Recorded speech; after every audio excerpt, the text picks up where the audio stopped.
Assalamualaikum warahmatullahi wabarakatuh. Kadang Tani Mitra Bolang TV Indonesia. Kali ini kita berada di lahan perkebunan kopi petani pemula. Jadi tanaman ini masih berumur di bawah 5 tahun, milik petani pemula yang alhamdulillah hasilnya sudah cukup lumayan bagus. Bisa kita lihat, ini salah satu contohnya hasil penyambungan yang sukses. Bentuknya sangat ideal, buahnya sangat lebat. Kita lihat ke semua areal. Buahnya sangat lebat, sehat. Bisa kita lihat yang lain, istimewa. Kali ini kita akan coba berbagi tips cara penyambungan tanaman kopi yang mudah, sederhana, namun hasilnya memuaskan. Namun sebelumnya, jangan lupa agar kita senantiasa mendapatkan informasi-informasi baru tentang pertanian, like, subscribe, dan komen channel ini.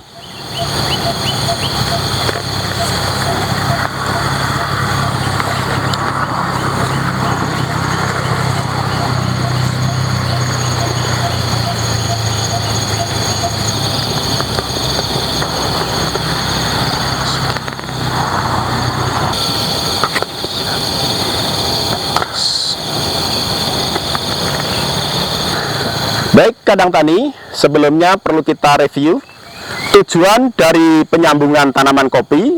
Yang pertama adalah untuk membentuk tanaman kopi yang bagus. Yang kedua adalah memperbaiki kualitas produksi, ya, baik dari segi kualitas maupun kuantitas. Penyambungan tanaman kopi akan bisa sukses seperti ini apabila kita dalam cara, waktu, dan entres yang digunakan adalah tepat. Nanti bisa kita sampaikan hal-hal yang perlu kita ketahui agar penyambungan bisa sukses. Yang pertama adalah timing yang tepat atau waktu yang tepat. Penyambungan tanaman kopi yang tepat biasanya di musim bulan Desember, Januari, dan Februari. Karena pada saat bulan-bulan ini tanaman kopi sedang tumbuh vegetatif dengan subur, sehingga ini nanti akan membantu proses keberhasilan penyambungan tanaman kopi. Yang kedua, pemilihan entres. Entres yang dipilih disesuaikan dengan tujuan penyambungan. Ada dua jenis entres yang biasanya digunakan petani untuk penyambungan tanaman kopi. Yang pertama adalah entres ortotop atau tunas yang tumbuh ke atas. Ini biasanya digunakan untuk penyambungan tanaman pembibitan atau indukan. Karena dari ortotop ini nanti akan menghasilkan tunas-tunas yang bagus sebagai indukan sambungan. Yang kedua adalah tunas yang berasal dari cabang plagiotop atau cabang produksi yang tumbuh ke samping. Ini juga terdiri berbagai macam jenis yang biasa digunakan oleh petani. Ini adalah contoh jenis tunas ortotop atau tunas yang tumbuh ke atas berasal dari tunas air. Ini biasa digunakan untuk sambung dengan tujuan sebagai indukan atau pembibitan. Ini dipilih dari tanaman yang produksi tinggi, buahnya lebat, kualitas baik. Untuk entres yang berasal dari cabang plagiotrop atau cabang produksi yang tumbuh ke samping, petani biasanya menggunakan beberapa jenis. Yang pertama, dari ujung cabang raja yang sudah produksi, kemudian diambil bagian belakang yang belum produksi. Ini diambil ruas berikutnya sampai dengan ujung sebagai bahan entres atau batang atas. Ini hasilnya juga bagus. Yang kedua, juga ada yang menggunakan dari cabang ranting bagian ujung. Jadi di belakang buah diambil sebagai bahan sambungan. Nanti ini juga akan menumbuhkan tunas-tunas ranting yang produksinya bagus. Yang ketiga adalah dari B0. Nah, ini yang kualitasnya lebih bagus lagi, yaitu dari cabang yang belum produksi. Ini adalah B0 dan juga raja. Jadi belum ada buahnya, belum pernah berbuah. Kondisi pertumbuhan vegetatif sedang bagus.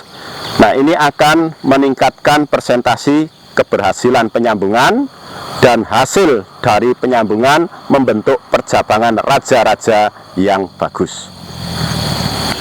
Ini juga cabang B0, karena ini tumbuh dari ujung dan belum berbuah. Ini juga bagus untuk bahan entres atau sambungan. Nanti bisa kita ambil, kemudian kita gunakan ruas yang kedua sampai dengan ruas yang nomor 2 dari atas, sehingga nanti ruas yang bawah dan ujung tidak kita gunakan. Tipe atau jenis sambungan untuk tanaman kopi yang paling banyak digunakan adalah sistem sisip belah.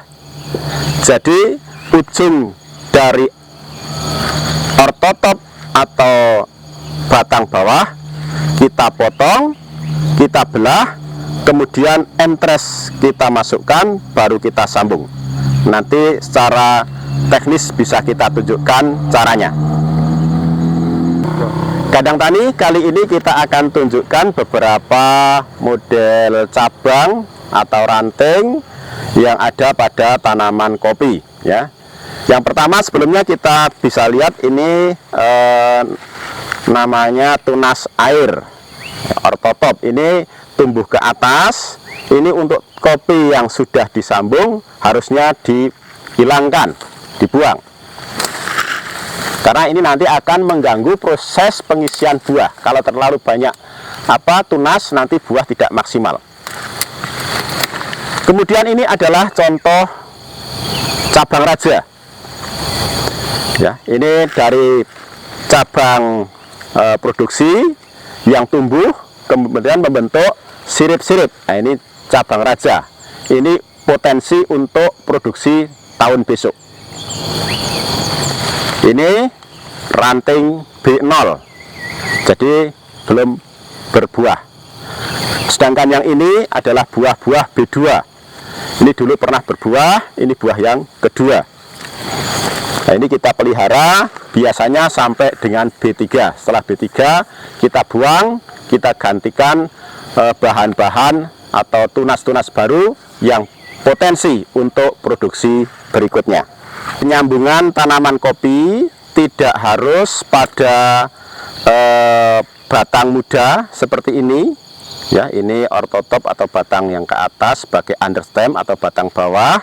Tidak harus yang muda seperti ini, namun batang yang tua pun tetap bisa kita sambung. Ini adalah hebatnya tanaman kopi. Batang tua seperti ini tetap kita sambung, hasilnya bisa sukses. Kuncinya satu, adalah penyatuan kambium. Jadi nanti pada saat penyambungan, ini kambium benar-benar menyatu. Penyambungan tidak harus di tengah.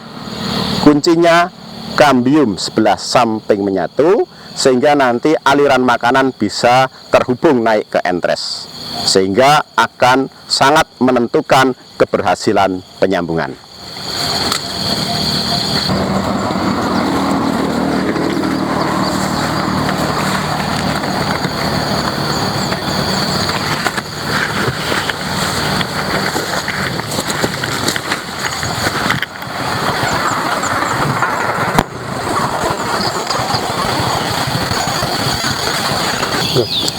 Kandang tani dalam pelaksanaan penyambungan tanaman kopi yang perlu kita persiapkan, yang pertama adalah peralatan. Yang pertama gunting potong atau gunting stek. Yang kedua pisau okulasi, ini diusahakan yang tajam ya. Merek boleh berbagai merek, yang penting tajam, bentuknya juga menyesuaikan. Yang ketiga adalah tali pengikat. Ini bisa menggunakan tali plastik atau rafia, nanti kita belah kecil-kecil, atau kita menggunakan tali khusus untuk okulasi sambung. Ini bisa didapatkan di toko-toko pertanian atau toko-toko online. Kemudian yang selanjutnya adalah plastik sungkup. Biasanya kita menggunakan plastik es. Kemudian bahan entres atau batang atas, ini sebagai contohnya, ini adalah B0 ya. B0 kita ambil, kemudian daun-daun kita hilangkan.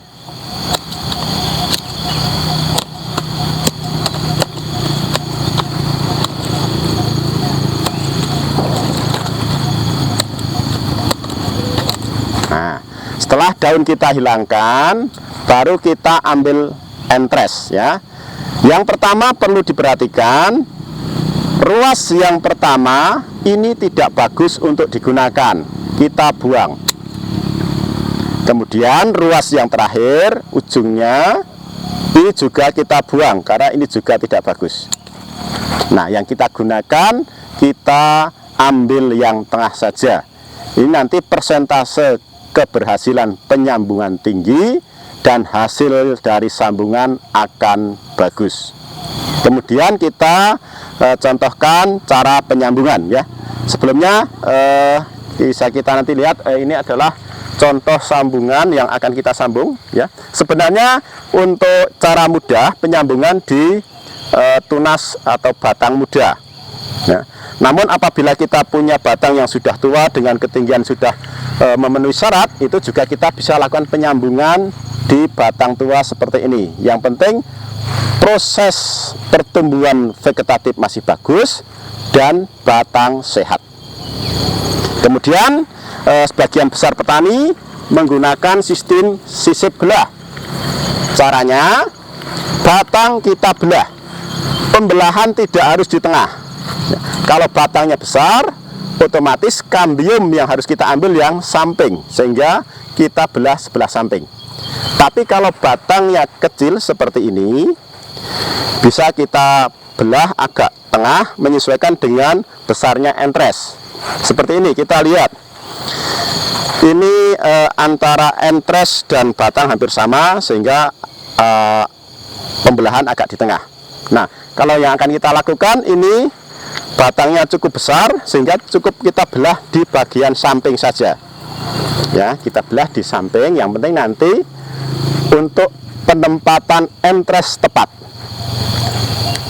Nah, sudah kita belah seperti ini. Yang penting nanti kambium sebelahnya. Kemudian kita siapkan entresnya. Entres kita ambil sekitar 2-3 cm, kemudian atas kita potong sekitar 2 cm. Cukup satu ruas saja. Memang beberapa petani ada yang menggunakan 2 ruas seperti ini. Nah, ini.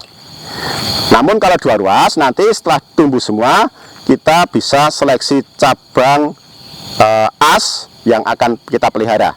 Namun kalau yang 1 ruas ini nanti akan lebih efektif. Kemudian kita siapkan sambungan. Yang pertama kita sayat sebelah samping, sebelah bagian yang tipis ya. Kita sayat membentuk sayatan yang halus. Kita lihat sekali jadi. Nah, ya. Dibuat 2 permukaan yang sama. Nah, nih ya. Sayatan halus sekali jadi, ini akan mempengaruhi proses keberhasilan penyambungan. Yang kedua, Entres kita masukkan ke celah batang bawah. Ya. Inti dari penyambungan adalah penyatuan kambium. Jadi bagian tepi, bagian kambium harus benar-benar bisa menyatu. Ya, setelah posisi tepat, kambium menyatu, ya, baru kita ikat. Bisa kita ikat menggunakan tali plastik atau rafia. Pelan-pelan, pasti, dan kencang. Ya. Setelah kita ikat, selesai, baru kita tutup pakai sungkup plastik es. Ini tujuannya agar mengkondisikan kelembaban entres supaya tidak kering dan tidak terkena air hujan yang bisa menyebabkan busuk. Agar plastik tidak lepas, kita ikat dengan tali.